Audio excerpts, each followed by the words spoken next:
এটা আমাদের Bethua dowry hospital. আমিও একটা পাখা নিয়ে আসলাম। আজকে এসেছিলাম বেথুয়া ডৌরি হসপিটালে এসে দেখি, দেখো প্রত্যেকটা মায়েরা হাতে পাখা, কেউ কার্ড নিয়ে, কোনো কাগজ নিয়ে হাওয়া করছে। দেখতে পাচ্ছ, কোনো পাখা নেই এখানে, কোথাও পাখা নেই। প্রত্যেকটা মায়েরা, প্রেগনেন্সি মহিলা, প্রত্যেকটি প্রেগনেন্সি মহিলারা হাতে পাখা কিংবা এই কাগজ নিয়ে হাওয়া করছে। দেখতে পাচ্ছ, আর কোনো পাখা নেই এইখানটায়, একটা পাখাও নেই। এখানে নাকি পাখা ছিল, কিন্তু আমি তো দেখতে পাচ্ছি না এখানে পাখা। এক জায়গাও পাখা নেই, শুধু পাখার কানেকশনটা করা আছে।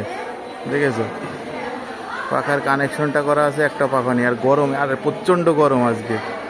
প্রত্যেকটা দেখো মায়েরা, প্রত্যেকটা প্রেগনেন্সি মহিলা পুরো 11টা 12টা থেকে দাঁড়িয়ে আছে, 4টে 5টা 6টা 7টা পর্যন্ত থাকবে এখানে দাঁড়িয়ে। আর এত গরম, অবস্থা সবারই খুবই খারাপ। দেখো, এটা সরকারের কোনো দায়িত্ব নেই মনে হচ্ছে। দেখো সবাই, আর ভিডিওটাকে শেয়ার করে দিও সবাই, প্রত্যেকটাকে শেয়ার করে দিও ভিডিওটাকে।